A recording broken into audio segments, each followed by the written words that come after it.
Jadi sholat nomor 2 loh Bu. Bener nggak ini? Nomor satunya apa? Syahadat. Yang menarik syahadatnya belum beres, tiba-tiba sholat gitu. Namanya sodar nanti ke fuad nanti ke syagaf nanti ke lub nanti ke sir, ke dalam. Di dalam dirimu yang tersembunyi, aku hadir di situ. Hati nurani. Lebih dalam lagi sih nanti. Ya, makanya nanti ada disebut lub, macam-macam nanti kita bahas itu. Makanya kita tuh Trinity sebenarnya. Ruh, jiwa, jasad. 3 kesatuan yang nggak bisa pisah. Dan ini banyak sekali digunakan oleh bahasa-bahasa yang berbeda gitu. Ada Atman, ada Brahman. Gitu. Dan ini semua yang jadi berantem, beda bahasa jadi ribut gitu. Brahma, Siwa, Wisnu, 3. Bapa, Anak, Roh Kudus, 3 nggak? Iya. Alif, Lam, Mim, 3. Ruh, jasad, jiwa, 3, betul nggak? Kalau kita nggak ngerti pondasinya, kita bisa berantem gara-gara nama beda gitu loh. Semua musuh yang kita anggap musuh, itu adalah Allah yang lagi menyamar sebetulnya. Malaikat yang lagi menyamar untuk membuat kita jadi tambah pinter gitu. Dan saat kita ngelihat siapa yang dibalik topengnya, kita nggak sibuk sama topengnya karena aku tahu bahwa yang aku lihat hanya topengnya, tapi aku tahu di belakangnya semuanya pasti ada ininya gitu. Ini pelajaran pertama Islam loh harusnya. Baru Nah ini orang udah disuruh sholat tapi nggak ngerti gini-gini, makanya waktu sholat Allahu Akbar, rakaat 2, rakaat 3 ya, udah.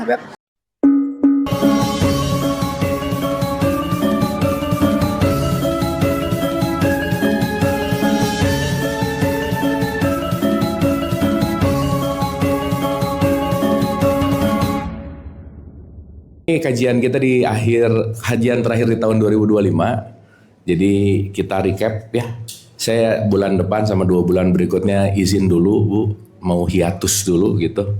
Jadi mungkin hiatus tuh mau resting gitu Bu. Mau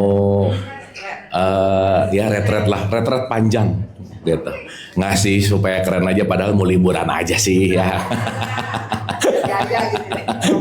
biar kalau ditanya kan kenapa hiatus, padahal mau liburan aja. Jadi insya Allah kita ketemu lagi Februari tengah ya, pas lepas puasa Bu. Yang nggak tahu nih, puasa biasanya tadarusan ya, nggak ada ngaji ya. Ibu kalau puasa tadarusan baca Quran terus gitu, ngerti nggak isinya? Iya, bunyi mulu nggak ngerti-ngerti juga. Ya bagus-bagus aja sih. Ya bagus sih. Oke ya, kita recap di perjalanan 2025. Bu, selama kajian tahun ini ada sesuatu nggak yang merubah hidup? Banyak pencerahan. Banyak? Pencerahan bisa banyak, tapi perubahan ada nggak? Itu pertanyaannya. Kalau pencerahan ada tapi nggak ada perubahan ya sayang ya. Insya Allah. Semoga kita bisa tahu bahwa at least tahun lalu tingkat marah 80%. Sekarang habis tahun ngaji jadi turun sedikit 79,5% nggak apa-apa ya. Yang penting ada progressing gitu ya. Supaya apa yang kita pelajari jangan lupa ya ibu-ibu, tidak hanya berhenti dalam tahu, kita bisa jadi obesitas pengetahuan tapi perilaku nggak berubah ya. Kita semua belajar untuk bertumbuh gitu intinya. Oke, hari ini akan menyelesaikan tabel. Ibu tabel udah ada kan ya? Kita beresin tabel ya, boleh ya? Supaya bekal nanti 2 bulan itu dikontemplasikan gitu. Nah saya mau kembali dulu kita boleh sedikit recap dari awal Bu? Boleh ya, jadi ini evaluasi. Ya, evaluasi. Ingat Februari ketemu kita UTS ya, jangan lupa. Ya, ujian kita. Belajar ya, nanti kita tes. Baik. Satu hal bahwa di dalam tradisi Islam sering sekali ada kata-kata innalillahi wa inna ilaihi rajiun. Ibu-ibu saya mau nanya ya. Kalau ada kata-kata ilaihi rajiun berarti kita mau kembali, betul nggak? Betul? Sekarang pertanyaan saya gini. Apa bayangan ibu-ibu ketika dengar kata-kata kembali ke Allah, bayangannya apa?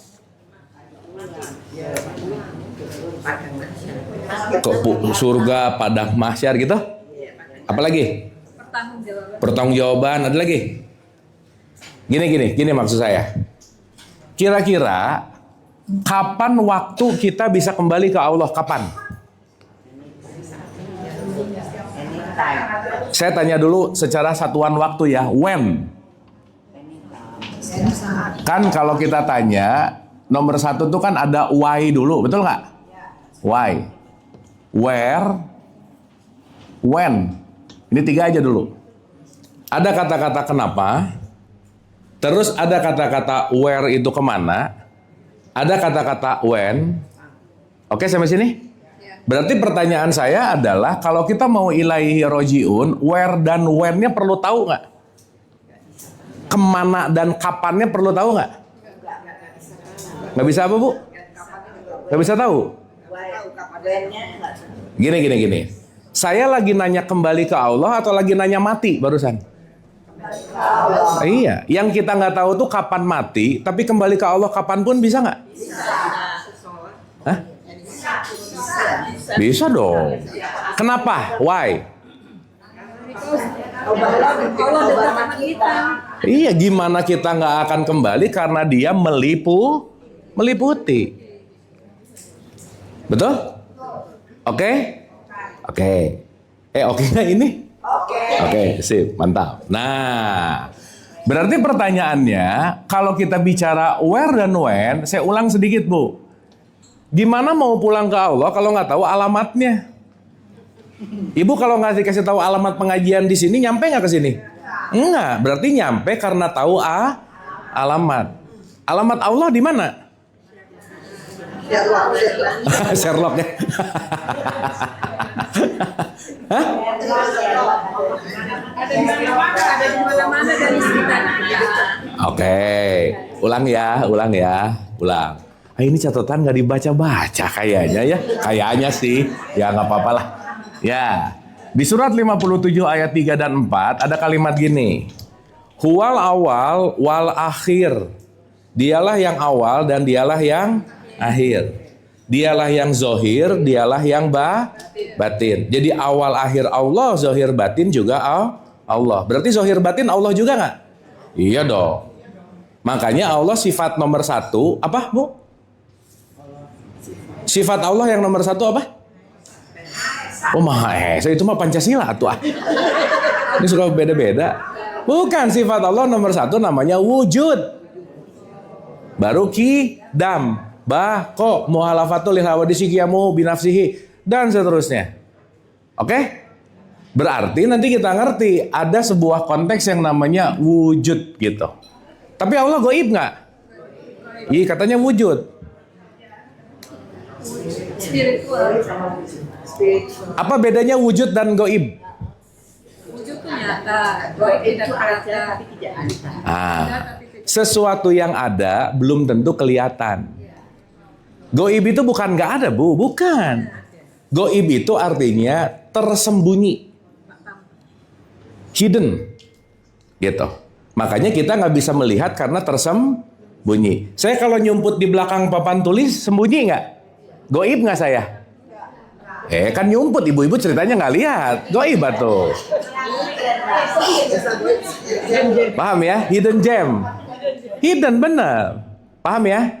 Jadi yang saat ini nggak kelihatan itu goib. Oke? Anak-anaknya ibu-ibu goib saat ini, nggak ngelihat. Cucu goib nggak? Goib. Pasangan bisa goib nggak? Nggak ngelihat gitu. Paham ya? Jadi goib tuh jangan diartiin aneh-aneh, jangan. Sekarang soalnya ada kata-kata makhluk goib. Ujungnya apa? Suster ngesot, nggak nyambung sih sebenarnya. Aduh, aku melihat makhluk goib, bentuknya gimana? Ngesot? Itu mahalu namanya ya. Sampai sini oke? Dapat ya? Jadi Allah wujud apa goib? Dua-duanya. Dia mau wujud, tetapi dia tersembunyi. Maka di dalam sebuah hadis ada kalimat. Kenapa aku menciptakan kamu? Kenapa Allah menciptakan makhluk? Karena aku ingin dikenal. Aku adalah perbendaharaan yang rahasia, yang tersembunyi untuk kita temukan, gitu. Oke? Oke nggak ini? Berarti kalau yang lagi sembunyi harus dicari nggak? Iya. Kemana nyarinya?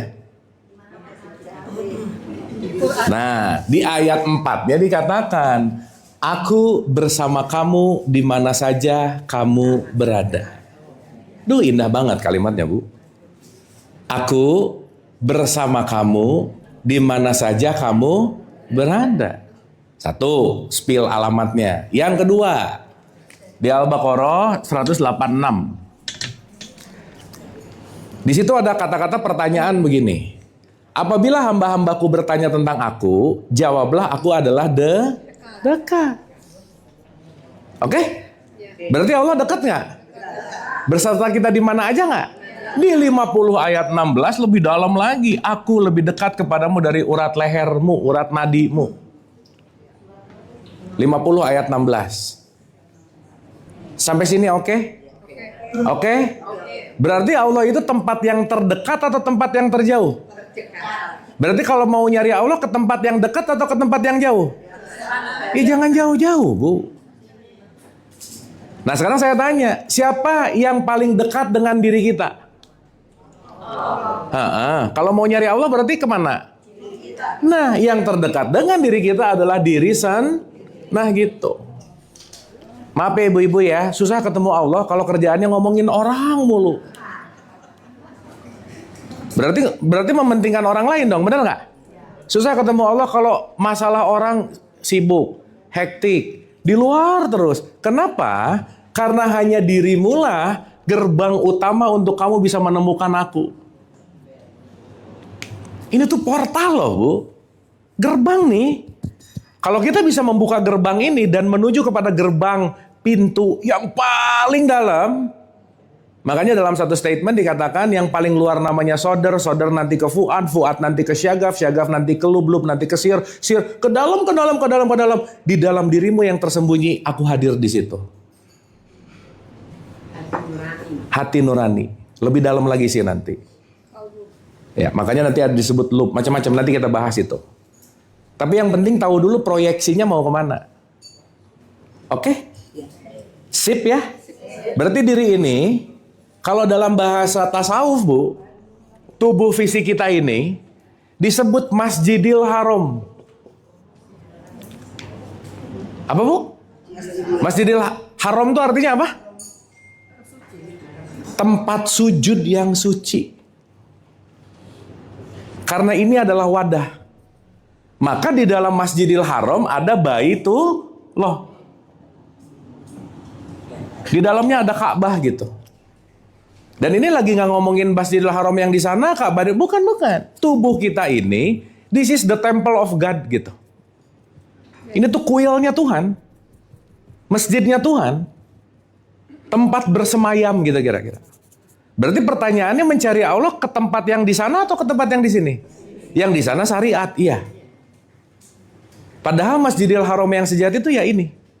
Makanya di dalamnya terdapat makom Ibrahim, di dalamnya terdapat petunjuk, di dalamnya terdapat semua konteks bahwa esensinya adalah perjalanan meniti ke dalam diri. Itulah hakikat dari haji sebetulnya. Jadi haji itu bukan masalah urusan gelar, bukan urusan pergi ke Mekah, bukan. Itu ritual. Maka orang pergi ke sana belum tentu menembus dinding dirinya. Betul? Oke? Sampai sini oke? Berarti kalau gitu, kalau kita mau kembali kepada Ilaihi Roji'un, siapa yang harus kita tembus? Diri sendiri. Dari mulai fisik yang paling luar, Masjidil Haram, masuk ke diri kita yang lebih subtle. Subtle itu apa ya? Lembut, delicate, namanya jiwa. Sehingga ketika nanti lapisan jiwanya kita udah ngerti, lapisan jiwa itu kan ada 7, Bu. Level paling luar namanya amarah. Masuk ke dalam namanya lawamah.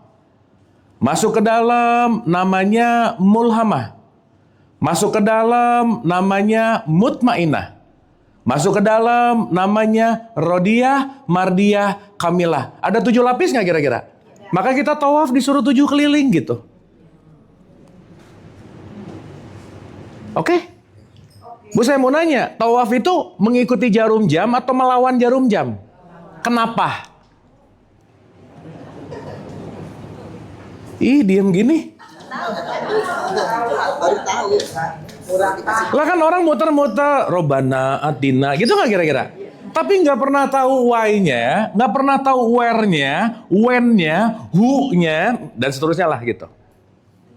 Karena satu, Bu, Kenapa dia tidak mengikuti jarum jam? Supaya mengingatkan bahwa jangan lupa kembali gitu.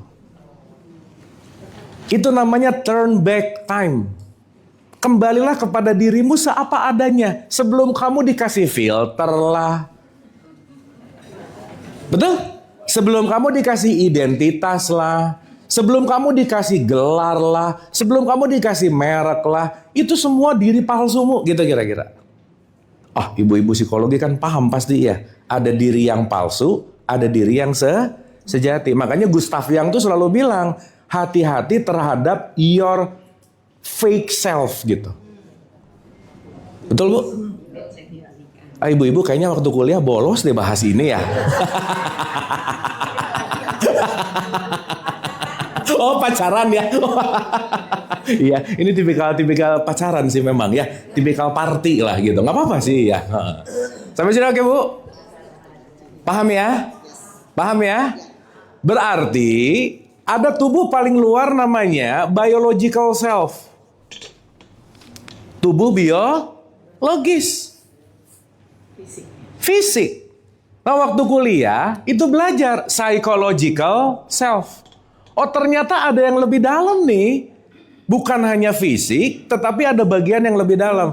Meskipun Western Psychology memang berhenti di sini. Nah, dalam perspektif tasawuf dilanjutin ke sini. Inilah yang disebut fitrah, inilah yang disebut ruh, gitu kira-kira.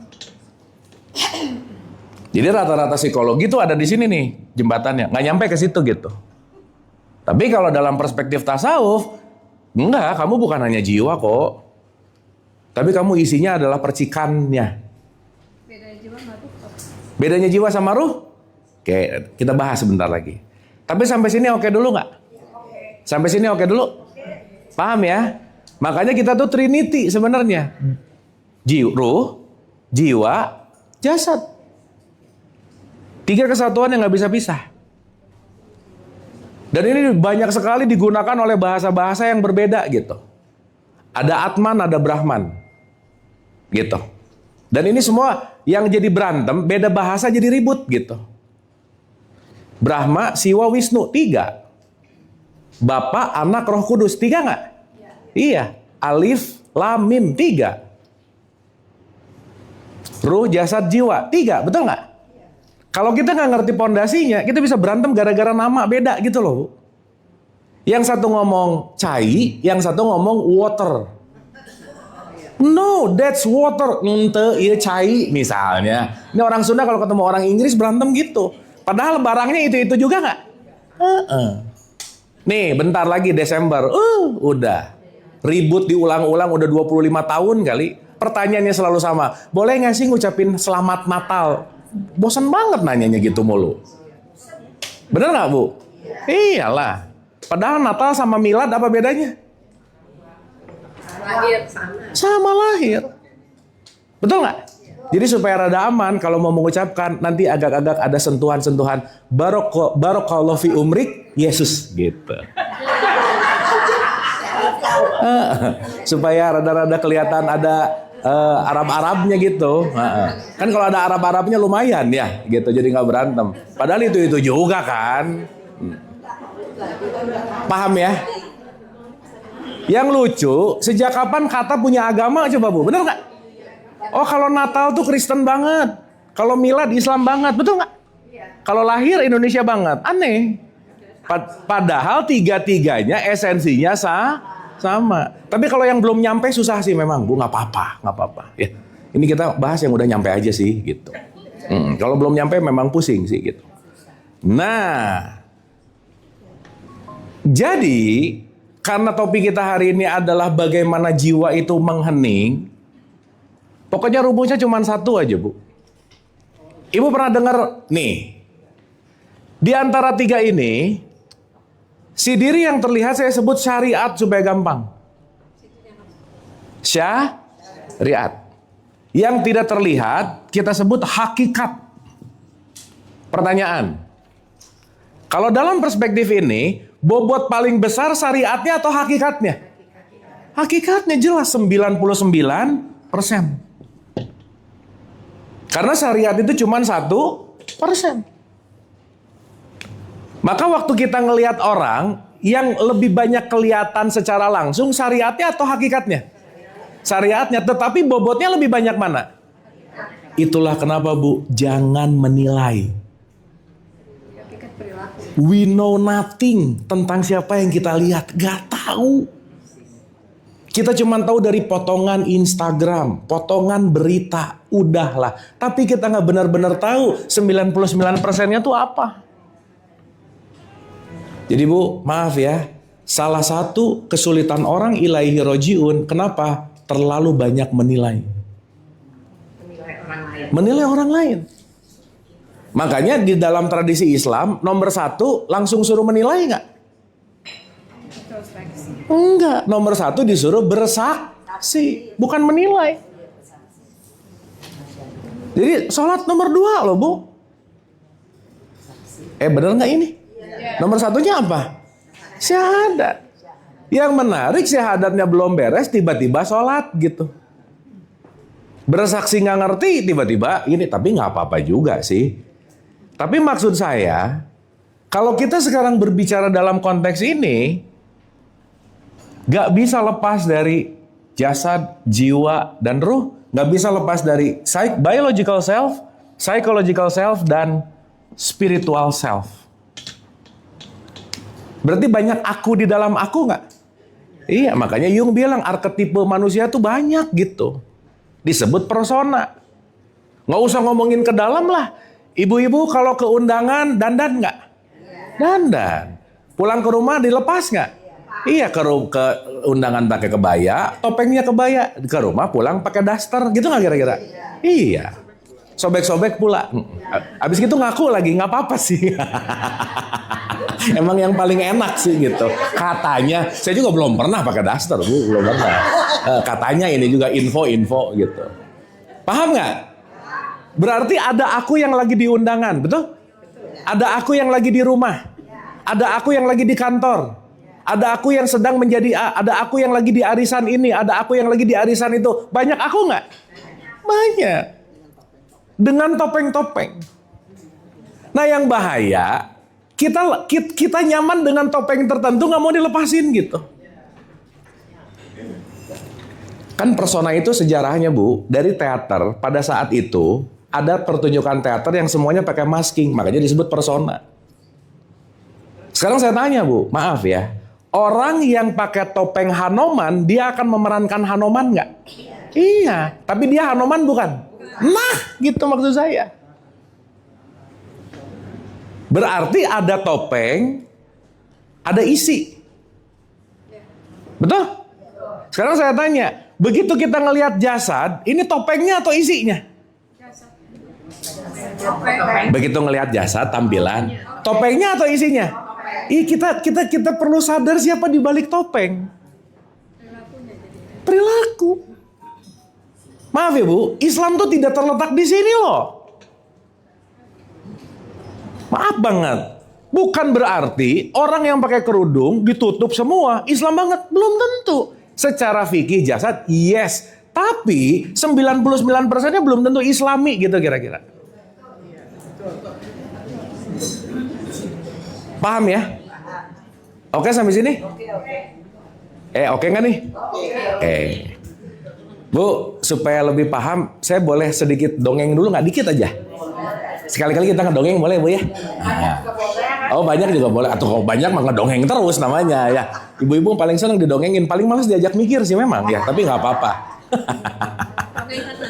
Ya, dongeng tuh analogi, that's it. Bu, wah Bu.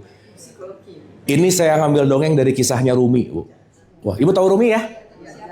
Jalaluddin Rumi. Muridnya Syam Tabriz, dia salah satu one of the most loved Sufi yang paling keren lah gitu kira-kira. Nanti kapan-kapan kita bahas Rumi sedikit ya dalamnya. Di suatu saat ada perbincangan antara orang tua sama anak. Orang tua sama anak. Di mana orang tua sama anak ini, bapak sama anaknya lagi melakukan yang namanya deep talk. Deep talk, ngobrol terus. Nah si anak ini beranjak, deep talk lagi, berarti si anak ini sangat memiliki kedekatan dengan ayahnya. Kira-kira, ingat Bu ya, ini ada satu statement menarik banget. Hati-hati, please do connection before correction. Connect dulu, baru koreksi. Jangan koreksi mulu, nggak connect-connect gitu maksudnya. Paham nggak maksud saya? Oke. Berarti si anak sama bapak ini lagi building connection nggak? That's it. Ya. Artinya, si anak ini sangat familiar sama bapaknya udah pasti lah. Jadi harum tubuhnya, wah udahlah. Begitu bapaknya datang dari kantor aja belum masuk, si anak ini udah tahu papahnya udah dekat gitu kira-kira. Karena ada connection. Suatu saat, anaknya ulang tahun. Papahnya dengan sangat ide yang gemilang, dia mau bikin surprise, Bu. Kebetulan si anak ini takut banget sama sosok Halloween ceritanya. Takut. Ibu tahu sosok Halloween labu yang dibolong-bolongin gitu? Yang kayak ya kalau di kita pocong, kalau di sana Halloween rada beda memang kelasnya ya. Di sana pakai jas, di sini sobek-sobek tadi kan ya, nggak apa-apa ya. Memang kualitas setan menentukan kualitas negara sih, memang nggak apa-apa sih. Suster Nesa. Di sana kan keren ya, pakai jas vampire gitu. Tapi nggak apa-apa sih. Jadi si anak itu takut Halloween. Si bapaknya tuh muncul ide jahil. Ping. Ulang tahun. Mau saya takut-takutin lah. Pakai topeng Halloween. Pas di jam 00.00. Oke? Dah. Besoknya si bapaknya ngasih rules. Pokoknya kamu harus tidur sebelum jam 10. Biasanya jam 10 setengah 11 masih boleh main lah. Dan weekend gitu.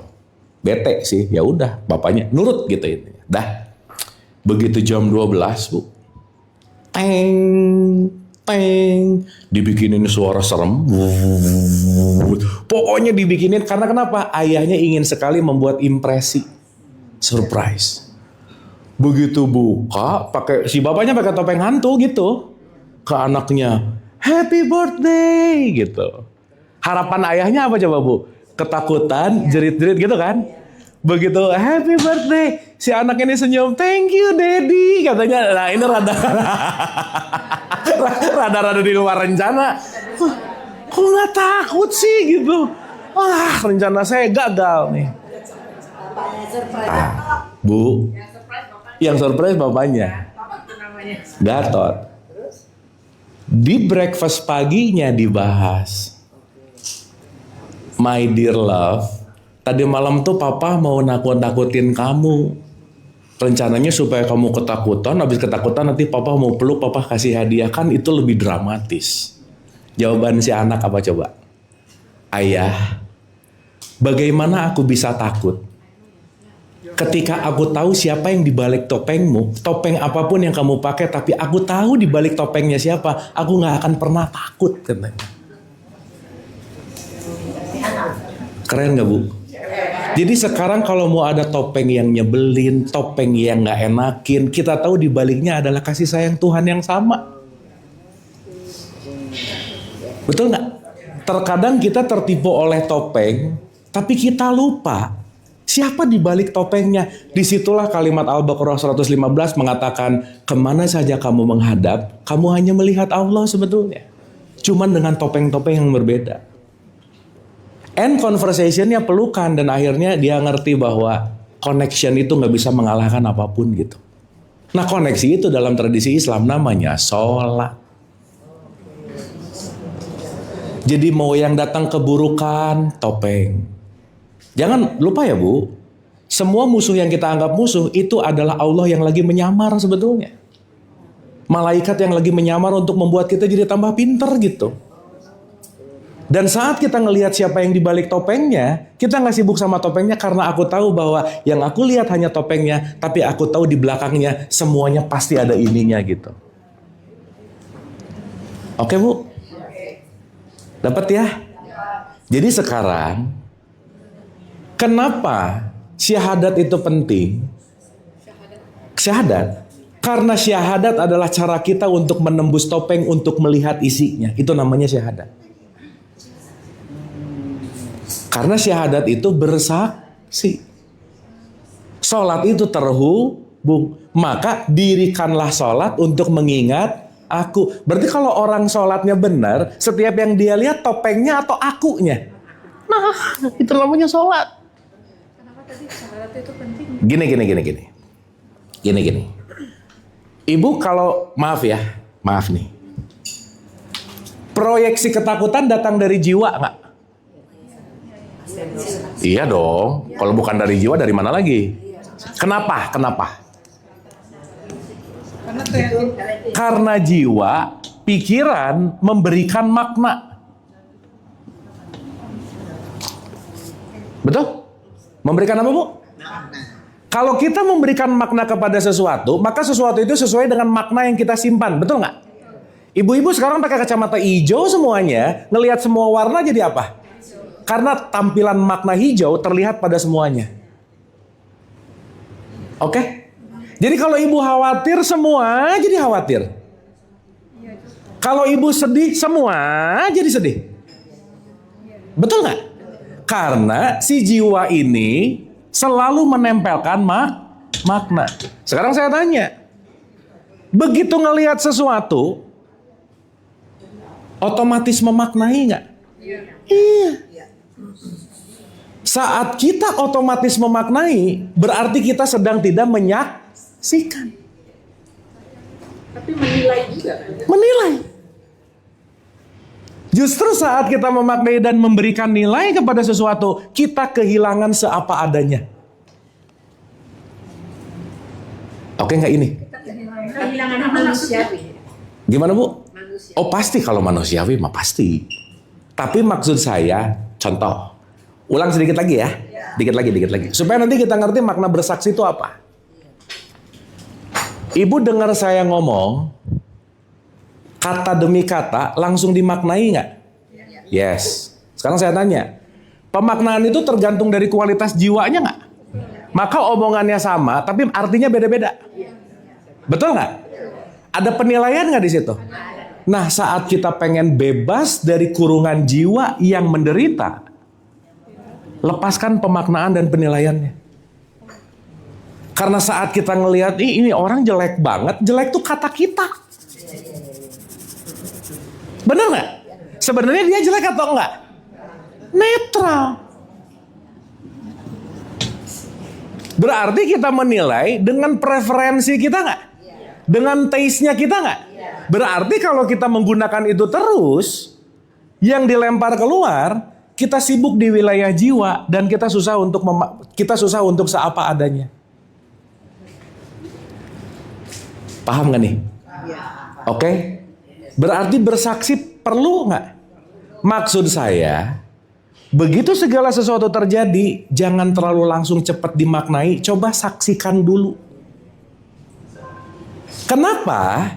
Karena begitu ada kejadian kita langsung reaktif. Reaktif itu datang dari kebiasaan. Datang dari habits dan rata-rata datang dari emosi. Makanya perlu sedikit holding time antara setiap kejadian dan reaksi. Supaya bisa getting clear.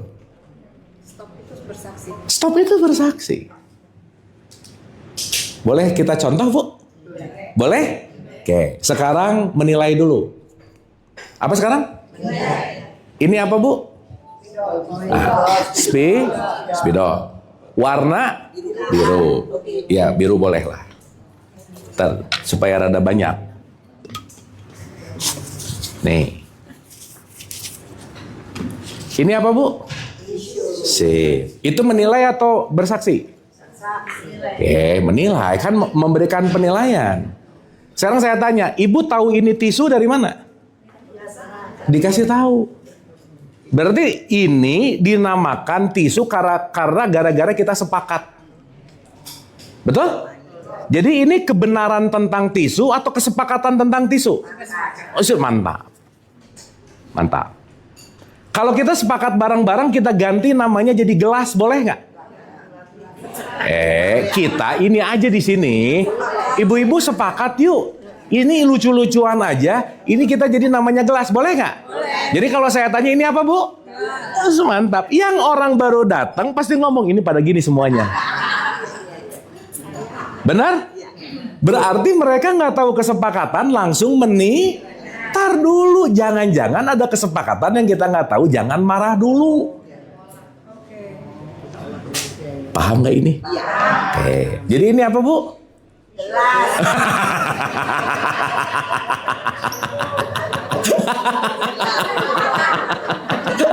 Ayo, punya nggak? Iya. Nah itu maksud saya. Mau kita punya kesepakatan baru, habit selama selalu keluar nggak kira-kira? Iya. Aduh Bu, musuh terbesar dalam hidup itu kebiasaan, titik, udah. Mau gimana? Udah aja. Oke?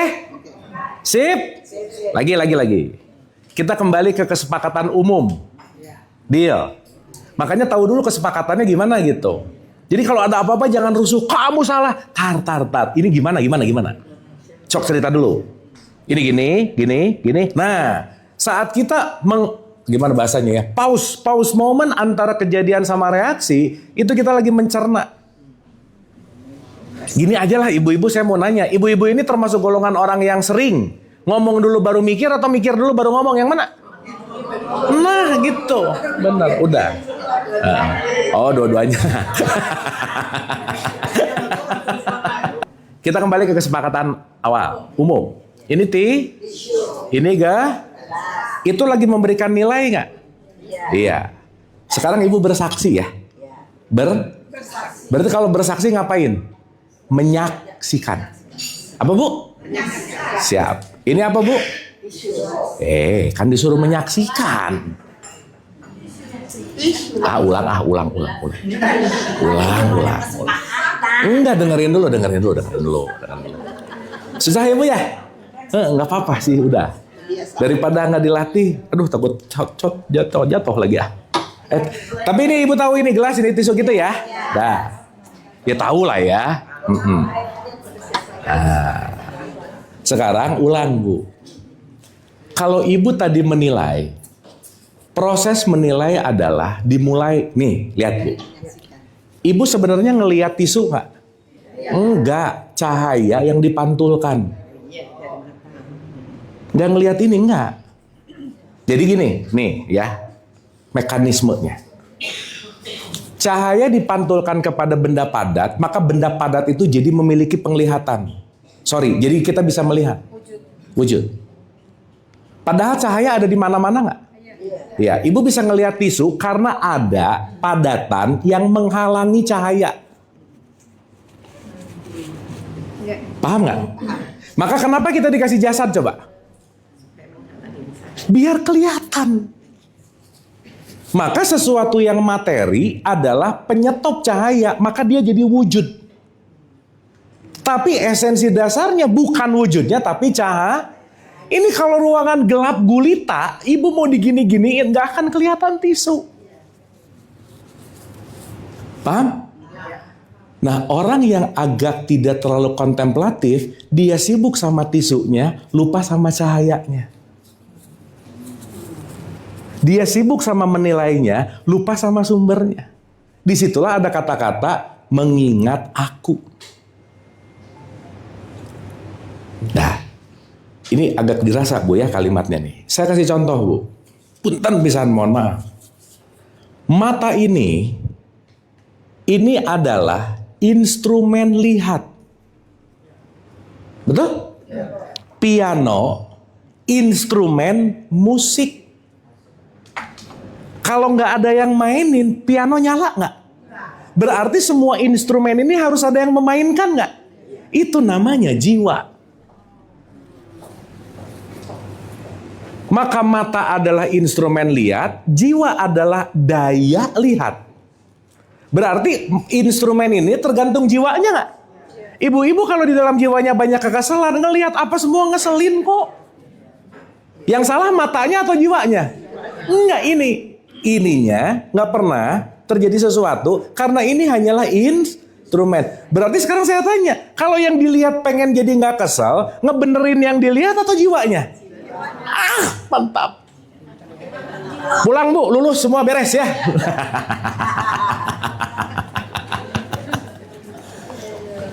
Paham ini? Berarti apapun yang ibu-ibu lihat di luar sebetulnya terjadi di mana? Di sini. Sok, pakai telunjuknya ya. Telunjuk nih. Tunjuk abu ada di mana? Aduh, kirain udah oke.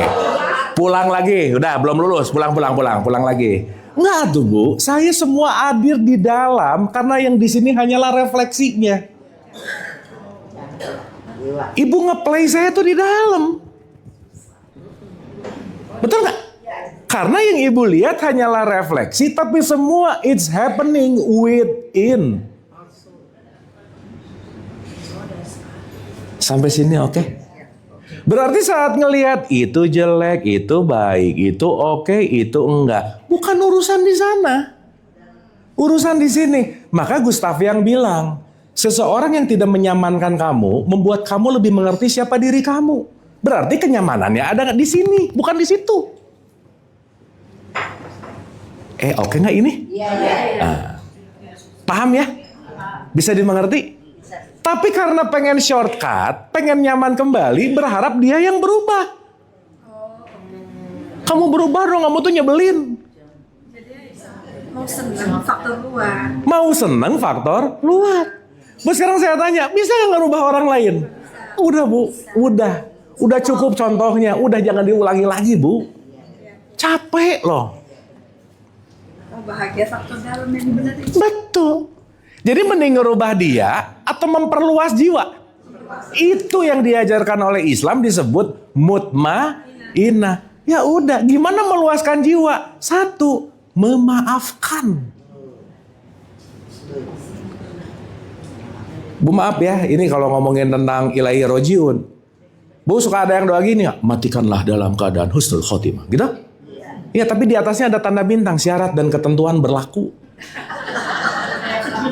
Dan yang udah jelas bukan KTP, ini kenapa tisu dipegang terus lagi, udah. Syarat dan ketentuan berlaku. Mutlaknya mutlaknya mati husnul khotimah. Bu kalau husnul khotimah nanti nggak? Gini. Mati itu next, betul nggak? Berarti kualitas next tergantung dari kapan? Nah gitu. Berarti husnul khotimah terjadi nanti atau sekarang? Nah mantap. Pinter banget. Udah. Top aja udah. Jadi kalau ngomongin semoga nanti, kelamaan, sok sekarang. Karena apa yang kita tanam sekarang, nanti buahnya pasti oke. Karena yang akan kita lakukan keseharian itu pasti habits. Kalau ibu sekarang habitsnya memaafkan, mati dalam keadaan apa? Nah, memaafkan juga. Husnul khotimah nggak? Sip. Jadi nggak bisa cap-cap. Aduh, semoga nanti pas mati bisa memaafkan. Nggak bisa. Orang nggak latihan dari sekarang. Oke nggak ini? Paham? Sip? Oke? Nah, salah satu untuk kita lepas dari penilaian dan memaknai, itulah tugas sang ruh, sang kesadaran. Dia adalah sang saksi. Sang saksi. Bu nggak apa-apa ya, pokoknya kita slow but sure, tapi ibu dapat sesuatu nggak apa-apa ya. Ini saya mau ngejelasin langsung, gampang sih ngejelasinnya. Tapi gimana masuk dan pahamnya itu yang saya rasa kita nikmati prosesnya. Contoh Bu. Contoh. Ibu selama ini kalau bersyahadat mulut bunyi nggak? Gimana ngomongnya coba? Asyhadu alla ilaha illallah wa asyhadu anna Muhammad Rasul. Itu udah bersaksi belum? Belum, membunyikan persaksian, baru bunyi. Kalau bahasa analoginya, baru ngomong gula tapi belum kerasa manisnya. Gula. Ada manis nggak? Enggak. Berarti baru bunyi. Bagus, nggak apa-apa sih. Tetapi kalau itu hanya diulang-ulang diucapkan, hanya diulang-ulang dikata-katain, nggak jadi bentuk karya nyata, maka kita tidak berlatih bersaksi gitu. Oke? Sip? Oke? Sekarang kita belajar bersaksi. Ya, nah pakai contoh yang beda. Ibu menilai dulu sekarang. Apa Bu? Menilai. Oke, ini apa Bu? Penghapus. Berarti tadi 0,5 nanosecond cahaya masuk ke otak kita, itu masuk ke memori, ada memori ini namanya penghapus, betul nggak? Dan itu kejadiannya sangat cepat.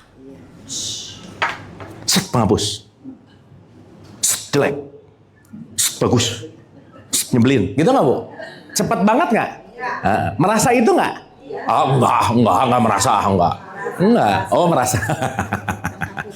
Nah, sekarang kita kalau bersaksi berarti hanya apa? Hanya apa? Siap. Ini apa, Bu? Kan tadi mau menyaksikan.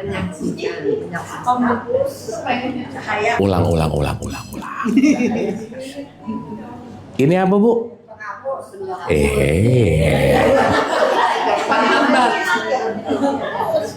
Ibu, gini. Aduh, gimana ngejelasinnya, ntar dulu, Bu. Gini. Kalau menyaksikan, melepaskan penilaian. Paham? Berarti berhenti menilai. Berarti tidak ada penilaian. Oke. Kalau menilai, ini penghapus. Kalau ibu-ibu tidak menilai, kira-kira begitu saya tanya apapun bakal apa?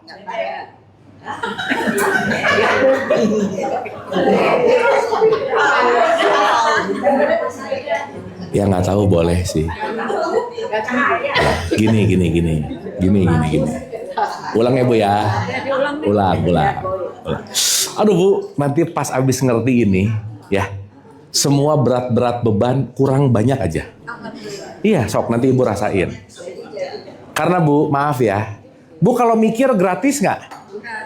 Mentang-mentang ibu-ibu mikir gratis, mikirnya jelek mulu gitu. Coba kalau bayar, pasti pengen mikir yang bagus-bagus, bener nggak? Iya, karena gratis jelek mulu sih gitu. Jadi memaknainya, waduh, ini kayaknya gitu. Ya udah. Sekali lagi, Bu ya. Sekali lagi. Kalau saya begitu melihat ini piano, saya akan ngomong piano. Tapi Ibu pernah dengar kata ikro nggak? Ikro itu apa sih? Bukan baca lagi. Udah, ini kita udah bahas. Ikro itu observasi. Observe. Oke. Bu, kira-kira kalau orang mau observasi, cerewet nggak mulutnya? Diem itu kan observer. Kalau lagi mengobservasi nih, ada orang ke psikolog datang diobservasi. Kira-kira psikolognya ikut ngomong gitu nggak? Ya enggak, tuh masa pasiennya ngomong, psikolognya ngomong, puyeng. Tafakur. Berarti bagus bahasa. Hatur nuhun, Bu. Berarti observer ini punya kecenderungan apa? Diam. Iya. Dan diam adalah salah satu yang ibu-ibu paling gak suka. Ini kan tipikal ibu-ibu gak mau diem gitu. Quote and quote. Ulang. Duh, kalau abis ini gak ngerti juga, buset dah.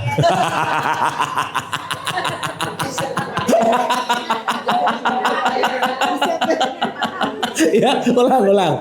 Nih, saya jadi penilai dulu ya. Lihat piano, saya langsung gini. Piano. Hitam. Kayaknya palsu. Kayaknya kayunya ini, kayaknya lagi falat. Bisa gitu nggak? Itu saya lagi apa? Nilai. Kalau lagi bersaksi gini, Bu. Udah. Amati. Sebetulnya saat kita amati, kita tuh lagi tidak mati, kita lagi hidup sebenarnya. Karena mengamati itu mematikan ini, menyalakan ini.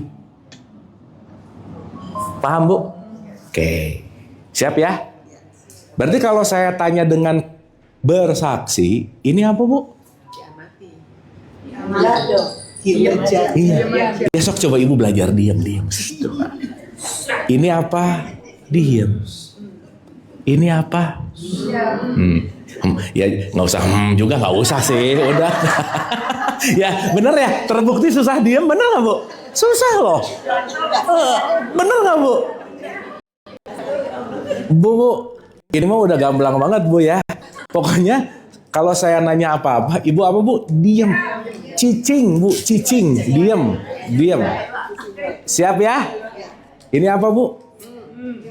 Diam, udah nggak ada suara udah diam coba. Kita latihan.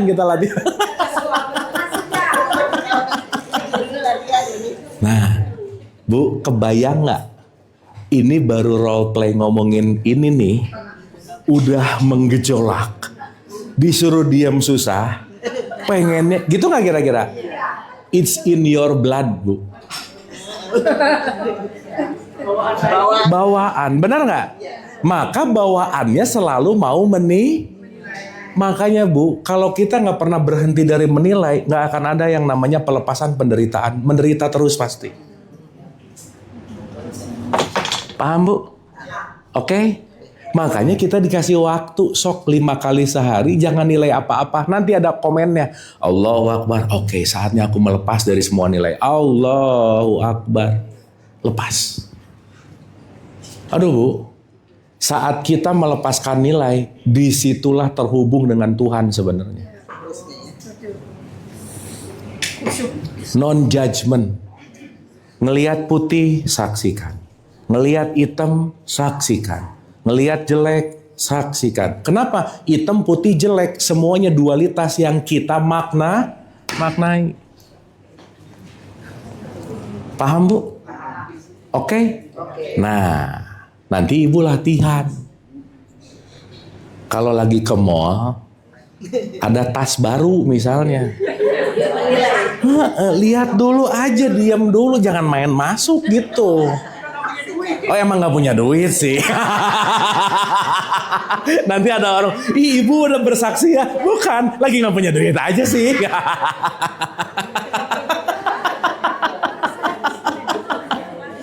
Iya, makanya diam itu membuat banyak maunya jadi turun. Jadi nanti Ibu bisa mengobserv ini mau atau butuh. Ngerem. Paham gak Bu? Kebayang gak? Ini pelajaran pertama Islam loh harusnya. Baru Nah ini orang udah disuruh sholat tapi gak ngerti gini-gini. Makanya waktu sholat Allahu Akbar. Rakaat 2, rakaat 3 ya. Udah. Ada yang lebih parah tau gak Bu? Allahu Akbar. Ini asar apa maghrib ya? Wah, itu parah.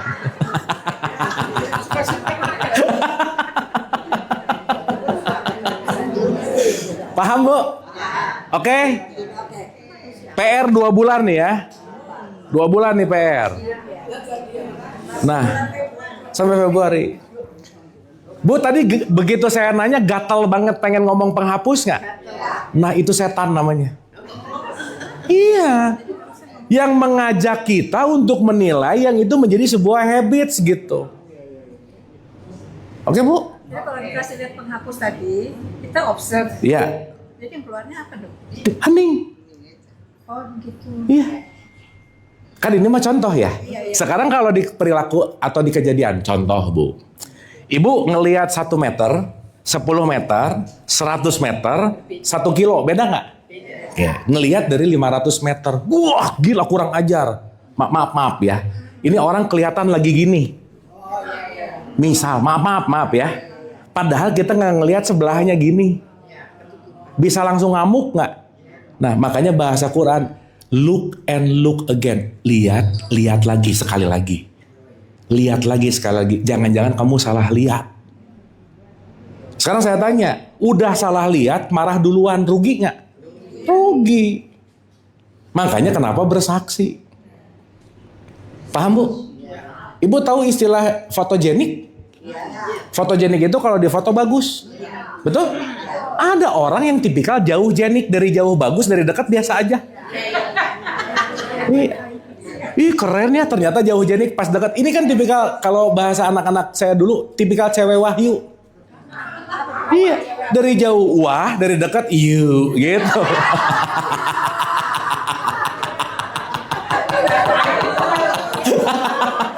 Ya, ini dapat wahyu gitu. Tar dulu. Maksud saya ini bukan masalah jelek atau buruk, bukan. Bu, maaf ya, Pak, penglihatan kita bisa salah. Ibu ngelihat ini, kalau si gelas dikasih air, saya masukin, jadi bengkok nggak? Iya dong. Ibu ngelihat spidol, matanya ibu gini-gini, gerak-gerak nggak spidolnya? Gerak, tapi di tangan saya gerak nggak? Enggak. Ilusi. So, kita coba tes. Bu, kita nggak apa-apa di sini agak lama nggak apa-apa ya? Ini belum masuk tabel sih, tapi nggak apa-apa ya? Oh iya, nanti tabel Kan masih belum jujur. nggak boleh. Sip, mantap. Ibu-ibu kita pelan-pelan, it's okay ya? Sip, yuk kita trial lagi Bu, supaya kalau trial tuh jadi kebayang gitu. Mata kanannya tolong ditutup. Ya, mata kanan mau ditutup pakai tangan boleh, mau digini aja boleh. Sok, lihat spidol ini dengan mata kanan. Sorry, dengan mata kiri berarti. Sekarang tukar, kirinya ditutup, kanannya dibuka. Pindah tempat nggak? Pindah. Balik lagi kanan tutup satu-satu. Tat, kanan kiri, gitu nggak? Pindah tempat nggak? Padahal di tangan saya nggak diapa-apain. Berarti perpindahan datang di tangan saya atau di dalam pandangan ibu-ibu? Berarti semua yang di luar tergantung siapa? Mantap. Top Bu, udah Bu. Ulang ya.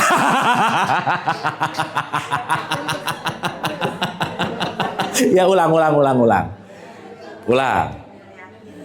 Ibu-ibu tadi ngelihat pakai mata sebelah kanan, di sini letaknya betul?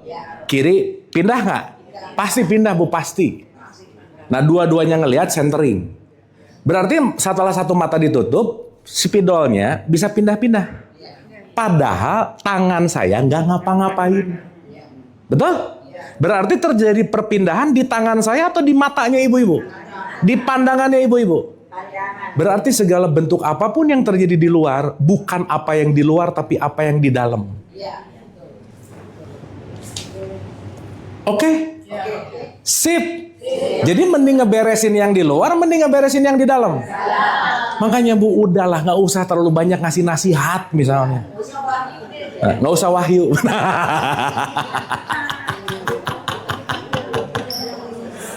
Oke? Ini paham ini? Nah, ibu-ibu, ada dua tipikal level jiwa.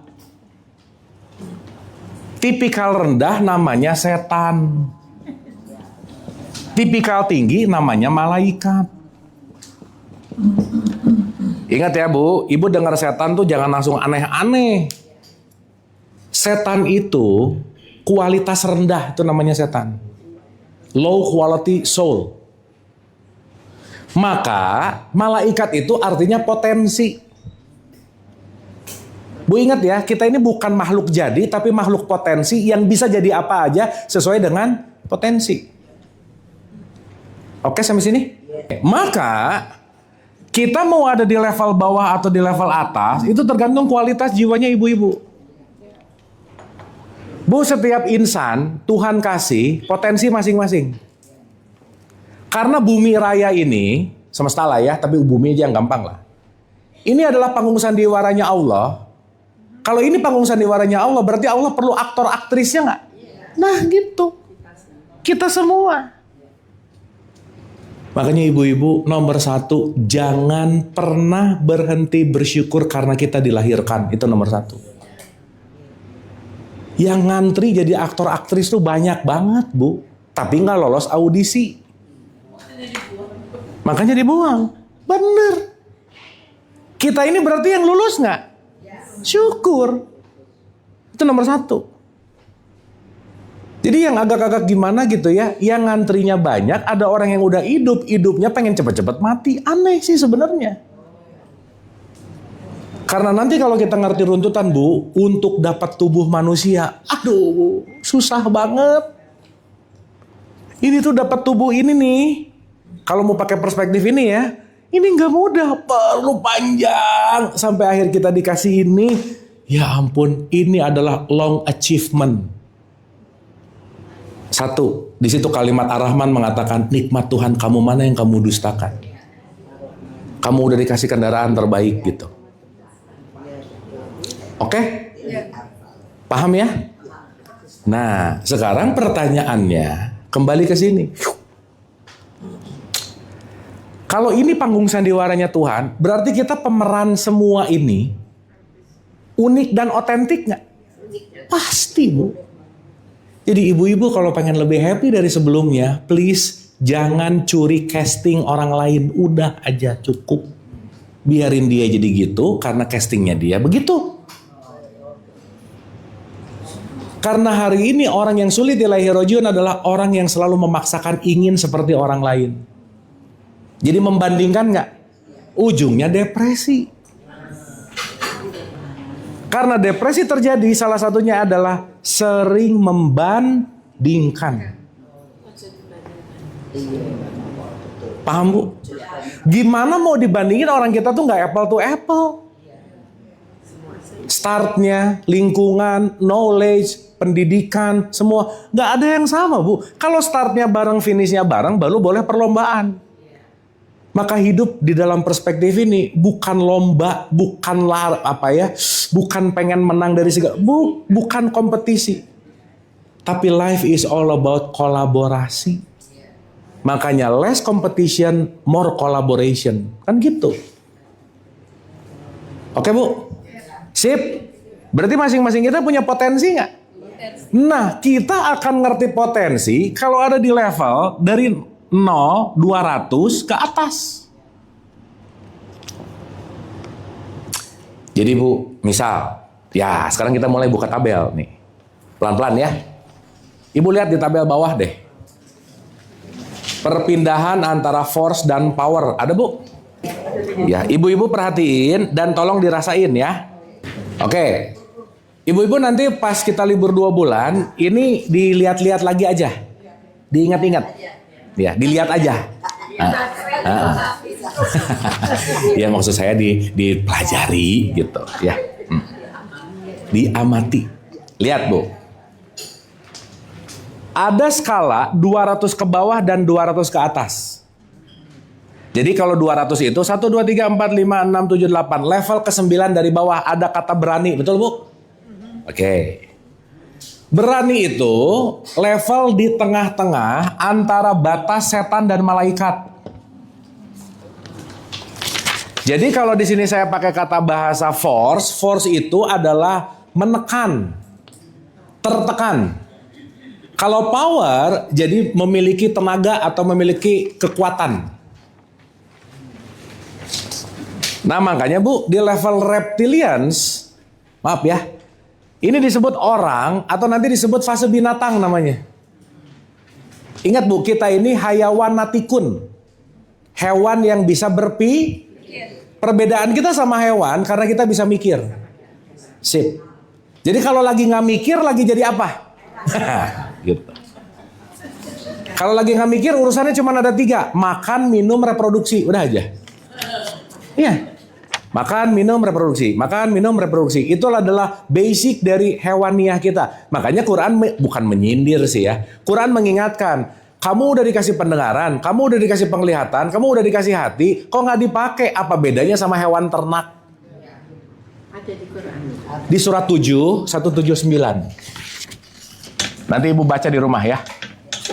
7 itu surat Al-A'raf. 7, 179. Nah, kira-kira ibu-ibu yang ada di level emosi di 200 ke bawah, itu ibu-ibu lagi temenan sama setan aja, udah gitu bahasanya. Ingat ya, setan itu bukan uka-uka, bukan ya. Bukan suster ngesot, bukan. Setan itu yang menjauhkan diri dari potensi. Karena saat ibu-ibu marah, ibu-ibu nggak mikir. Saat benci nggak mikir. Off, switch off. Kalau dalam bahasa biologinya, saat kita ada di level bawah, itu biasanya kita lagi ada di mode fight or flight. Fight or flight. Kalau nggak ngelawan, kabur. Berarti di situ ketegangan terjadi, stressing terjadi. Jadi, alangkah tidak sehat kalau kita terlalu banyak ada di level 200 ke bawah gitu loh Bu. Oke? Nah, level 200 ke bawah itu satu, saat ibu-ibu ngerasa nggak berharga. Aku mah apa tuh gitu. Hati-hati ya, ini kebiasaan loh. Makanya orang yang merasa tidak berharga, salah satu ciri-cirinya nyari validasi orang mulu gitu Bu. Iya, pengen diakui terus. Kenapa? Karena kalau diakui baru percaya bahwa aku adalah berharga. Ibu-ibu ingat, ibu-ibu ini memang tidak sempurna, udah pasti, betul? Tapi berharga.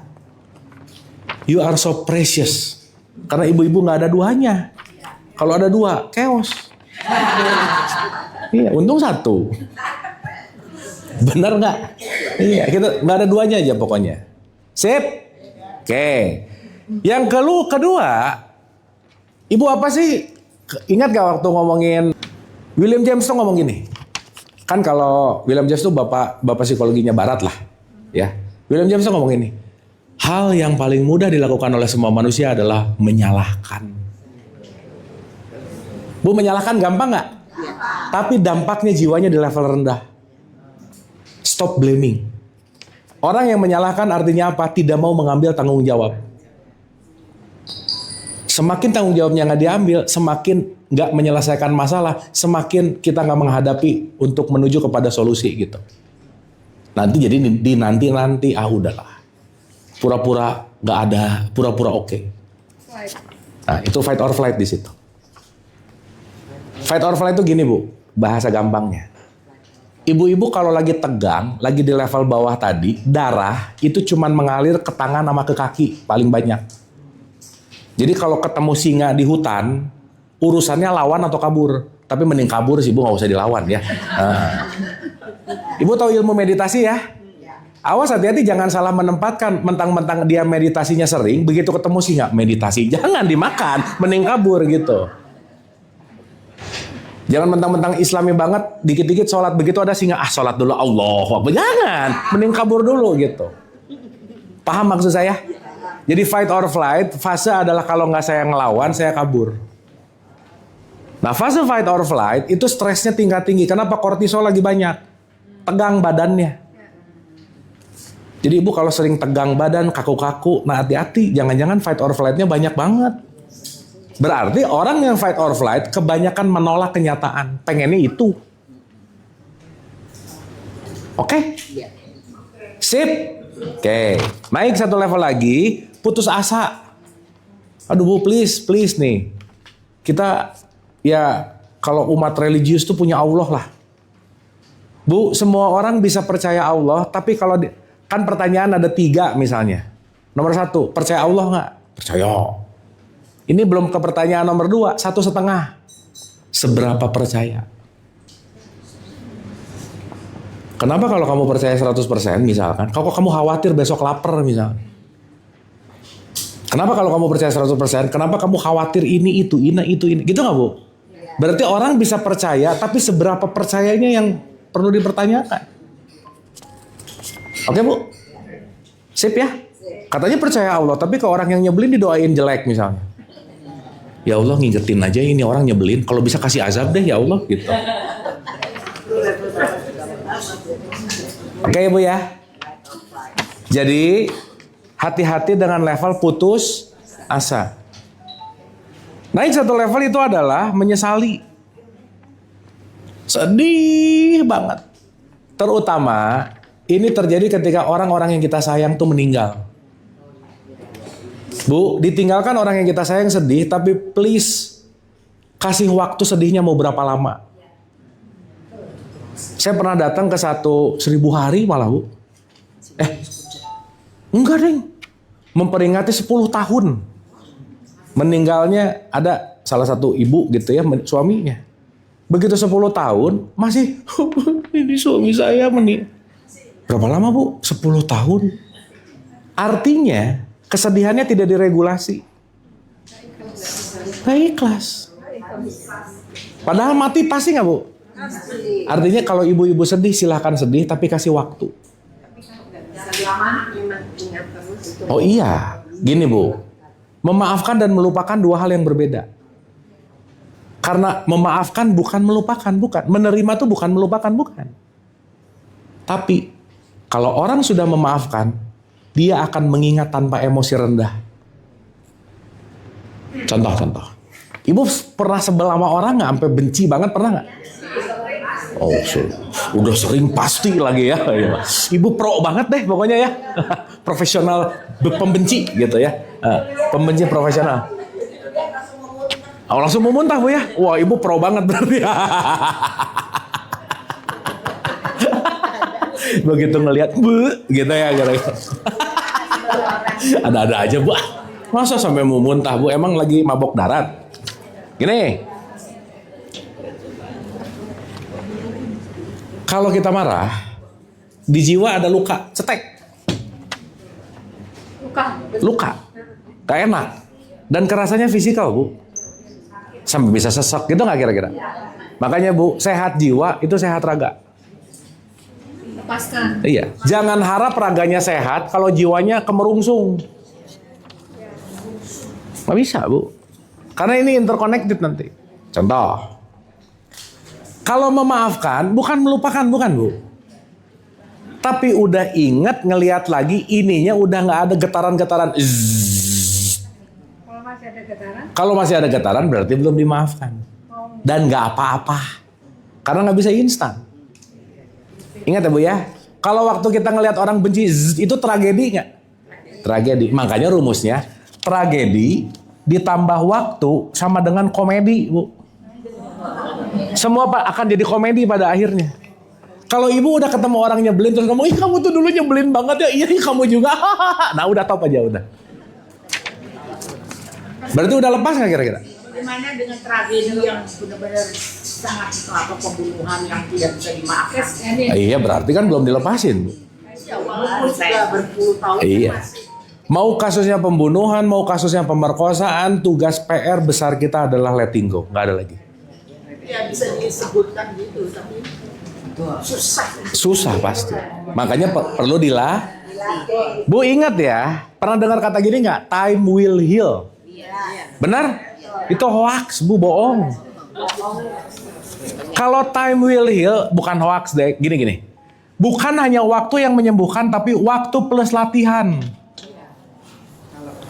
Kalau waktu terus dilatih enggak, gitu-gitu terus. Gitu. Dipelihara. Bu, dendam, benci udah nggak usah dipelihara. Mending pelihara kambing, nanti kurban potong. Dan dendam dipelihara, loh, sayang banget.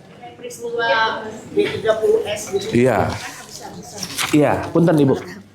Iya. Oke? Sip. Berarti tugas melepaskan tugas siapa? Aku. apa adalah jiwa atau ruh? Jiwa.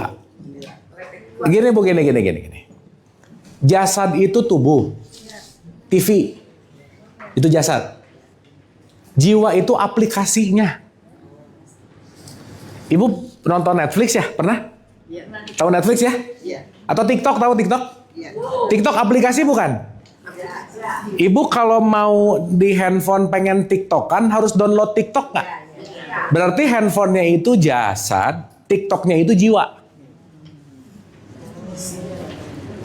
Oke? Pertanyaan.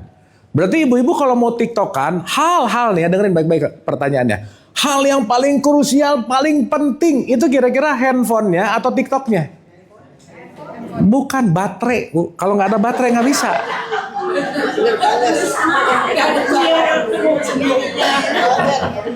Kalau baterainya habis mah nggak bisa nyala. Mau handphonenya bagus juga, bener nggak? Nah, ruh itu baterai, aplikasi, handphonenya. Tiga-tiganya ada. Ini sang hidup yang memaknai hidup, wadahnya. Ini yang menyaksikan, nanti pusing lagi ya, udah gitu aja dulu. Nanti pusing, ya udah. Tapi yang jelas ibu bisa ngerti mana jasad, mana jiwa amaruh, sederhana, baterai, aplikasi, handphone, udah gitu aja. Oke? Pertanyaan, kalau mau nelpon harus terhubung nggak? Harus ada chipnya nggak? Harus ada SIM card nggak? Nah itu pusat jiwa. Iya, ini ceritanya kalau mau connect kan harus ada provider. Analoginya. Paham? Sekarang saya tanya, kalau ibu mau nelpon temennya harus punya pulsa nggak? Ibu jangan berharap mau ngobrol sama Allah kalau pulsa kebaikannya kurang, gitu maksudnya. Chip tadi apa namanya? Chip SIM card pusat jiwa. Jadi kita harus ngisi pulsa nggak tiap hari? Makanya lakukan kebaikan supaya pulsanya banyak, bisa ngobrol sama Tuhan banyak gitu kira-kira. Ibu nggak ada pulsa, pengen ngobrol lama, nggak bisa lah. Oke? Bisa dibilang pulsa itu keyakinan ilahi. Pulsa itu kebaikan. Bukan keyakinan. Bukan. Pulsa itu kebaikan yang membuat jiwa kita terhubung nanti. Makanya Quran selalu mengingatkan fastabikul khairat, bergenggaman tangan dalam berbuat karena kalau pulsanya banyak, konektivitasnya bagus. Berarti tiga-tiganya harus dirawat nggak? Iya tuh Bu. Tubuh dirawat, jangan asal makan, asal minum, bobo nggak beres, nggak olahraga misalnya. Jiwa dirawat, kenapa? Jangan banyak simpen dendam, benci, udah lepas-lepasin. Nah, nanti kita belajar lampaui level 200, minimal Bu, itu ada di level 400, 500, berpikir dan penuh dengan welas asih. Oke? Jadi nggak bisa nggak latihan tiap hari adalah memaafkan, forgiveness gitu. Oke Bu, ini recap 2025. Semoga get something ibu-ibu. Semoga ngerti, oh ternyata kenapa gini terus. Kenapa begitu lagi? Kenapa begitu lagi? Ternyata semua itu datang dari aku mengundang dengan frekuensi yang sama. Berarti kata kuncinya, saat diri tidak berubah, sekitar nggak akan berubah. Udah gitu aja. Contoh Bu, nih pakai tisu lagi lah, biar gampang.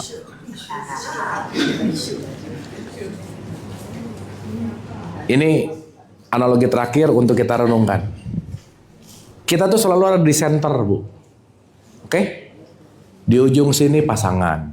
Di ujung sini anak, cucu, teman, terserah deh. Tapi kita di mana? Saat kita uplifting self apa ya? Saat kita memperbaiki kualitas diri kita, saat kita di tengah, nih ya, kalau kita naik, yang lain ikut naik gak? Nah gitu. Jadi kalau kita baik, lingkungan baik. Nah gitu. Karena saat kita di tengahnya ini ngajak semuanya naik, semua sudut-sudutnya ikut naik semuanya. Jadi kita baik, ruhnya baik. Nah, jadi kalau kita baik, Berarti ruhnya baik. terkoneksi dengan ruh dengan baik. Ada kata terkoneksi, nanti kita ngerti. Oke Bu? Paham ya? Dan saat ilusi-ilusi terjadi, misalkan kalau ini saya taruh di tangan saya gini, kan kelihatan ada perpindahan, betul nggak Bu? Iya. Tapi kalau saya main ke anak TK, Dek, nih ya, tisu, taruh di sini. Kelihatannya pindah, padahal masih tetap di sini gitu. Karena semua bisa terjadi dalam konteks yang namanya maka hati-hati dengan pandangan. Karena ada tipikal wahyu. Nah. Dari jauh wah, dari dekat iu. Sekali lagi, tidak ada orang yang akan mencintai kita sebaik kita mencintai diri sendiri. Titik. Jadi jangan nyari kemana-mana, karena nyari kemana-mana wasting time, wasting energy. Please do let self love, love yourself. Titik. Oke? Pertemuan terakhir nggak boleh nanya, nggak apa-apa ya? Karena kelihatannya udah paham-paham. Hatur nuhun. Saya rasa itu semoga berkenan, Bu. Ini rekamannya selalu ada, saya selalu kirim. Ibu nanti kalau 2 bulan ke depan iseng-iseng nonton nggak apa-apa. Pun nggak ditonton nggak apa-apa juga sih. Ya. Kita hening sejenak sebelum selesai. Kita mensyukuri Al-Hadiniyah. Al-Fatihah. Auzubillah.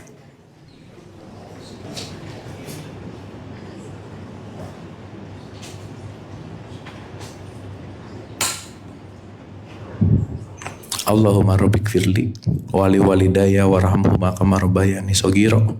Rabbana atina fid dunya hasanah wa fil akhirati hasanah wa qina adzabannar. Wa adkhilnal jannata ma'al abrar ya aziz ya ghafar ya rabbal alamin. Subhana rabbika rabbil izzati amma yasifun Wassalamun ala mursalin. Walhamdulillahirabbil alamin. Amin amin ya rabbal alamin. Ibu-ibu sehat selalu, tetap bahagia. Wabillahi taufiq wal hidayah. Assalamualaikum warahmatullahi wabarakatuh. Dadah. Ya. Sampai ketemu 2 bulan lagi ya. Dadah. Wah.